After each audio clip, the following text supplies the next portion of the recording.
종목 배틀3 시작해 보도록 하겠습니다. 투자 포인트 하나씩 짚어볼 텐데요. 먼저 우리 김우신 대표님 아미코젠을 가지고 오셨는데 12월 들어서 기관이 꾸준히 매수를 해주고 있고요. 또 네. 제가 관심이 가는 게 콜라겐 관련해서 피부에 좋으니 콜라겐 연구를 하더라고요. 네. 앞으로의 흐름 좋을까요? 더 놀라운 게 오늘 있어요. 이 아미코젠은요. 뭘까요? 콜라겐보다 더 좋은 게 있는데 어쨌든 네. 하나씩 짚어드리도록 하죠. 일단 아미코젠은 2000년도에 설립된 제약용 특수요소 개발하는 그런 회사입니다. 2013년도에 코스닥의 이제 기술 특례 기업으로 지금 상장이 돼서 지금까지 이어져 오고 있는데요.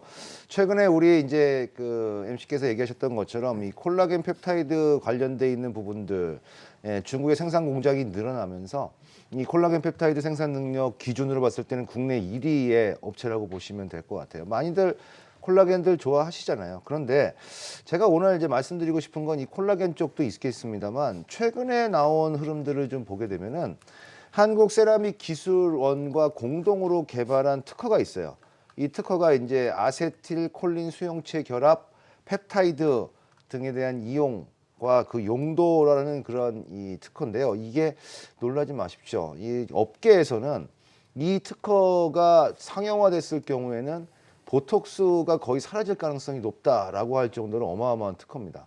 한국과 유럽, 일본, 미국, 중국의 이 특허를 다 내서 지금 가지고 있는 다국적 특허를 가지고 있는데 이게 왜 보톡스를 사라지게 만들 수도 있냐라면 여러분들 잘 아시다시피 이 보톡스는 독성이 좀 있지 않습니까? 그래서 이 독성 이 부분들이 조금 이제 항상 걸림돌이었었는데 이 아세틸콜린 수용체 결합 펩타이드 이 부분이 이 보톡스의 대체제로서 봤을 때 보톡스보다 안전력이 약 1배에서 3.5배 정도 더 안전하다고 합니다. 거기에다가 이 보톡스를 먼저 맞으면은 하루에서부터 한 3일 정도 시간이 좀 지난 다음에 효과가 나타나는데 이 특허 아미코젠이 만들어낸 이 특허는 10분 만에 그 효과가 나타난다고 하니까 경쟁 상대가 되지 않을 정도로 보톡스 시장에서 굉장히 대체제로서의 각광받을 가능성이 좀 높죠. 그래서 이러한 부분들로 인해서 외국인과 기관들이 굉장히 관심도가 많습니다. 기관들은 뭐 거의 매일 사고 있습니다. 한 달 동안의 매수가 한 13만 주가 넘게 지금 매수를 했고요. 외국인들도 오늘 뭐 17,000주 이상 매수를 하면서 매수세로 지금 전환되는 모습이고 특히나 미래에셋 자산 운영에서는 뭐 이 회사 지분을 거의 대주주만큼 가지고 있고 계속 시장에서 사고 있기 때문에 앞으로의 어떤 기대되는 그런 종목이다라는 점에서 봤을 때는 이렇게 아직 오르기 직전에 있을 때가 가장 좋은 타이밍이 아닌가 싶어서 저는 아미코젠을 오늘 종목 배틀 3에 한번 제시를 해봤습니다. 네, 알겠습니다. 콜라겐뿐만 아니라 보톡스를 대체할 특허까지 앞으로의 흐름이 기대가 된다 말씀해 주셨고요. 이에 맞서는 우리 차트 여신 강은숙 대표님께서는 역시나 바이오가 대세인가 봅니다. ABL 바이오 가지고 나오셨는데요. 이유 한번 들어볼까요?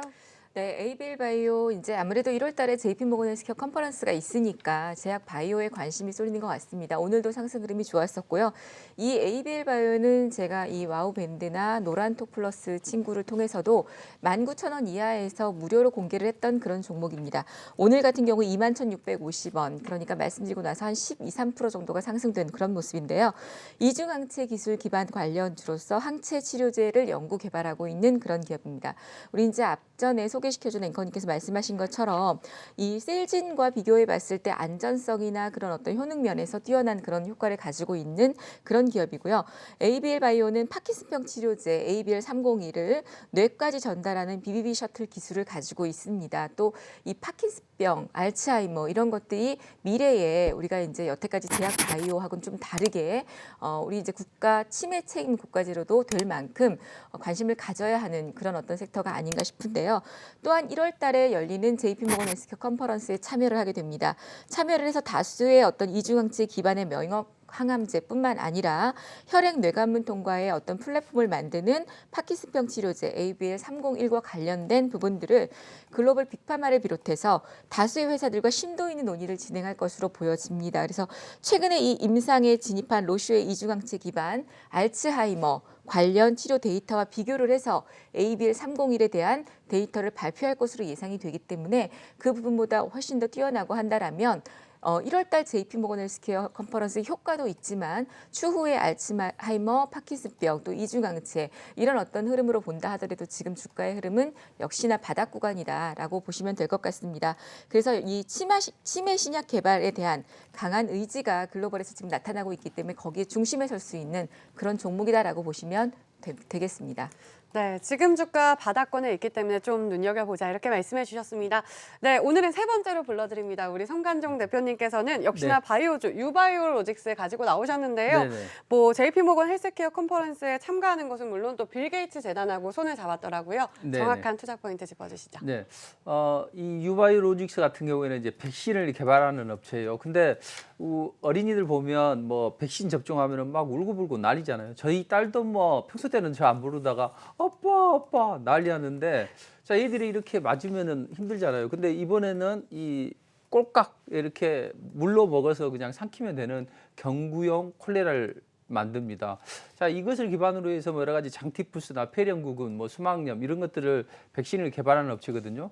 근데 이 종목의 투자 포인트는 몇 가지가 있어요. 일단 가장 좋은 게 1월 달에 열리는 JP모건 헬스케어 컨퍼런스죠.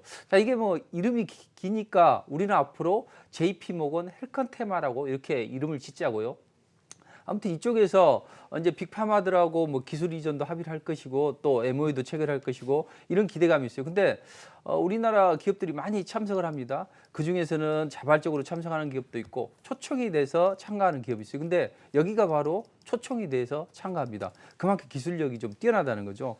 자, 그래서 빌 게이츠 재단이 이쪽에 러브콜을 보냈죠. 뭐냐면 이 빌 게이츠 재단 같은 경우에는 좀 공익 사업 쪽에 좀 푸시라는 그런 업체거든요. 근데 이쪽 콜레라가 지금 뭐 우리는 괜찮지만 저쪽 못 사는 나라들은 아직도 참가를 하잖아요. 그래서 그것을 유바이오하고 같이 뭔가를 해보자 이렇게 지금 이야기가 되고 있습니다. 그래서 이쪽에 상업화가 박차가 가해지게 되면 이제 유니세프에 이제 본격적으로 이쪽이 납품이 될 거예요. 그래서 이쪽 부분에서 좀 안정적인 흐름이 나올 것 같고 또 하나는 이제 필리핀에서 장티부스 임상 3상에 대해서 이제 IND 신청했거든요. 이게 연내에 뭔가 허가가 될 것 같아요. 자, 이런 기대감이 가지고 있어요.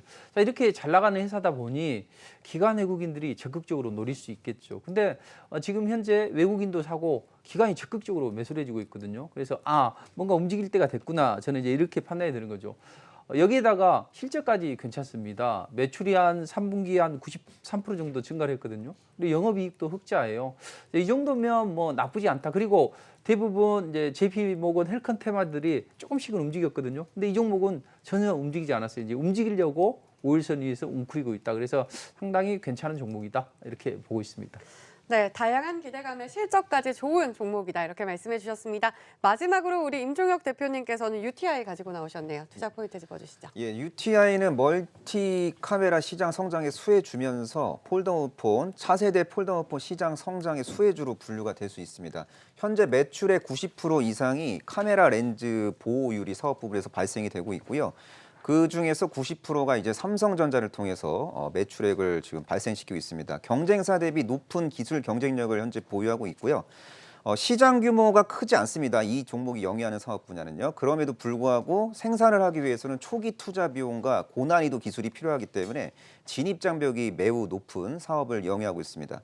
그리고 삼성전자 스마트폰 내에서 고가 스마트폰 그리고 중저가 스마트폰 모두 동시다발적으로 대응을 하고 있고요. 그리고 이제 5G 시대가 이제 본격적으로 개막이 되면서 스마트폰 교체 주기가 이제 도래될 거예요. 그런 환경 속에서 수혜를 볼 수 있는 기업이고 이제 내년 2월이면 이제 갤럭시 S11이 이제 공개가 될 거고 내년 1분기 중으로 갤럭시 S11의 글로벌 출시가 기대가 되고 있는 상황입니다. 이런 환경 속에서 투자 심리가 이제 회복될 수 있고요. 베트남에 이제 생산법인을 갖고 있는데 이제 생산 라인을 효율화시켰습니다. 그래서 캐파가 월 2천만 대 수준에서 이제 3천만 대 수준까지 확대가 된 상황이고 그리고 이 기업의 이제 미래 스토리를 좌지우지하는 핵심 변수는 바로 차세대 폴더블폰인데요. 차세대 폴더블폰 커버 윈도우에 지금 현재는 투명 폴리 이미드 필름이 지금 탑재되고 있는데 시차를 두고 접히는 강화 유리가 이제 탑재가 되는 그런 시대가 시차를 두고 도래가 될 것 같아요. 지금 현재 접히는 강화 유리 지금 연구 개발 열심히 하고 있고 개발 마무리 단계로 지금 예상되고 있고요. 조만간 시차를 두고 차세대 폴더블폰에 UTI의 초방막 접히는 강화 유리가 탑재된다면요. 강력한 성장 모멘텀으로서 역할을 하게 될 가능성이 높습니다. 이러한 이유로 UTI를 제시했습니다.